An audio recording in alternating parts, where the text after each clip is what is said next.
What's going on, everybody? Today we are talking about Michigan's win over Colorado State. We learned a few big things about the Wolverines for this season, beating a very outmatched opponent 51-7. But the thing everybody really wants to talk about is the quarterback situation at Michigan this year. And I understand that this goes against what some Michigan fans like to believe about the Michigan battle for quarterback, but I don't think that this was really a true competition between the two. When Harbaugh announced that Cade would start week 1 and JJ would start week 2, I think JJ had basically already won the quarterback battle this offseason before Harbaugh made that announcement. Now, of course, on paper, they did have to physically play the games, but I think that Harbaugh set this up in such a way to where that he could start his Big Ten championship-winning quarterback, Cade McNamara, week 1, who started 14 games last year and was nominated as a team captain for this season. He gets to play him week 1 and JJ week 2. And then when JJ obviously dazzles against Hawaii, you write it out the rest of the season.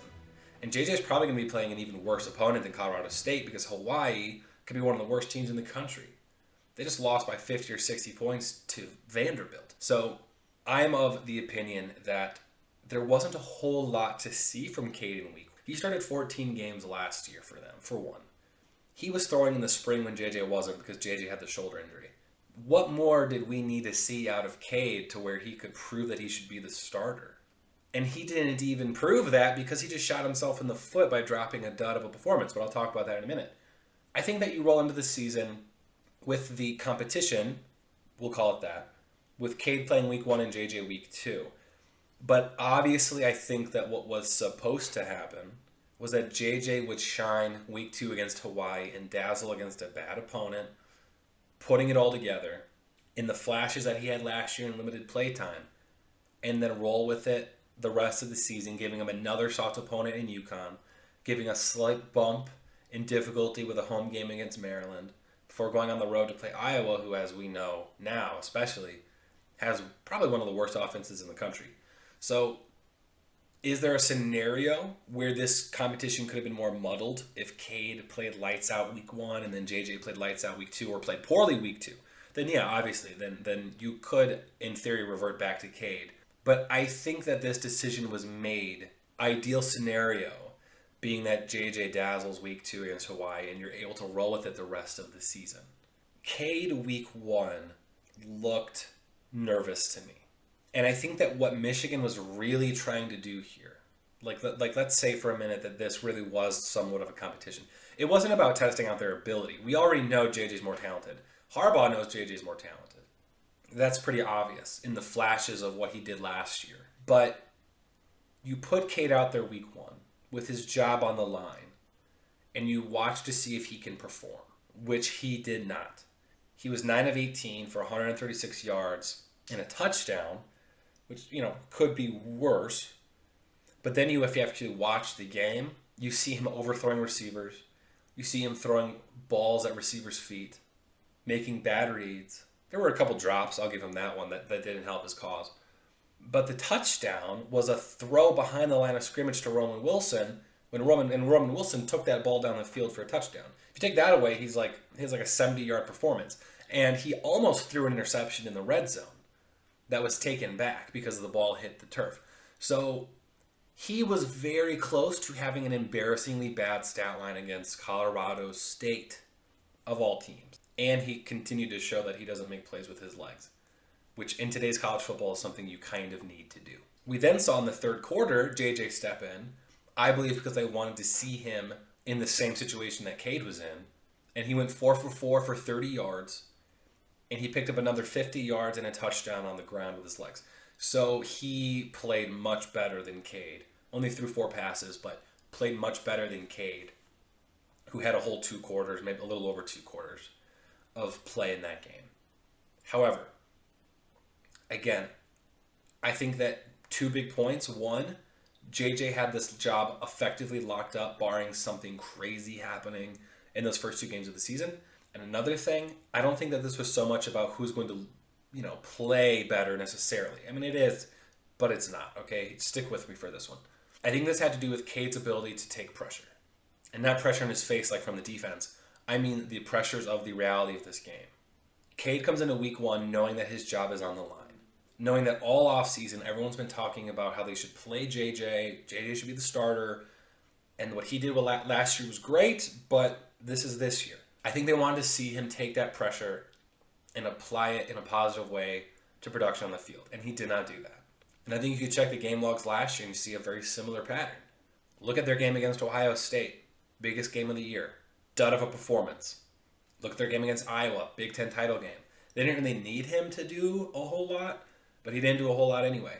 Then you look at their playoff game against Georgia. Terrible performance. Granted, I don't even slight him that much for the Georgia game because that was the best defense in college football. However, you then add on their first game of this season, pressure's on, and he drops a dud. His last 4 games, so you're talking about their 3 biggest games of last year and their soft non-conf this season, he hasn't thrown for 200 yards, and he's got 2 touchdowns to 3 interceptions in those last 4 games. That could mean something to you. It might mean nothing to you. I just want to point out that the last 4 games, that's what he's done.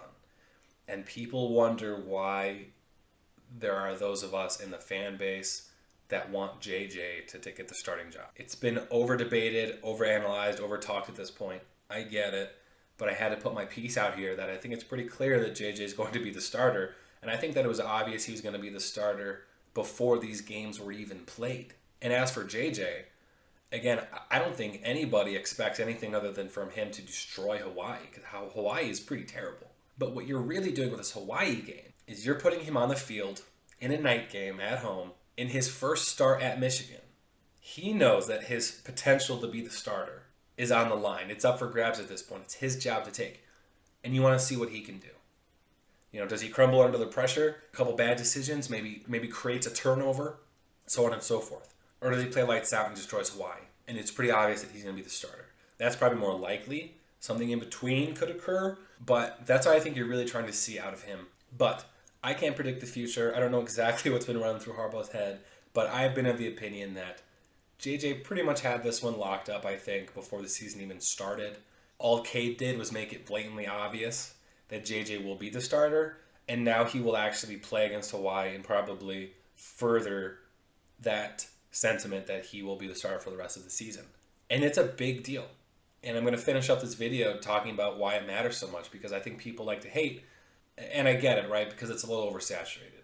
This has been discussed all off season, and now they're actually playing games and it's about to be determined who the starter is. But we haven't seen a Michigan quarterback throw for 30 touchdown passes and 4,000 yards in a season. JJ is probably their best shot the next couple years at taking the next step to being an elite contender in college football. What Michigan did last year is probably going to be hard for them to repeat because it's really difficult to have the elite edge rush duo that they had, and it's really hard to have the run game that they had. That's probably not something that will consistently get them wins over Ohio State in Big Ten titles. And I think that they're going to have to find more of a balance and have an elite playmaker at the quarterback position. It's not 1980 anymore, you guys. I know that last season was a great throwback to that era of great defense and run game at Michigan, but we need to see them take a step forward and compete with the big dogs of college football. And I think having a quarterback that can, make plays with his legs and throw the football well is going to be really key in doing that. But thank you for listening, everybody.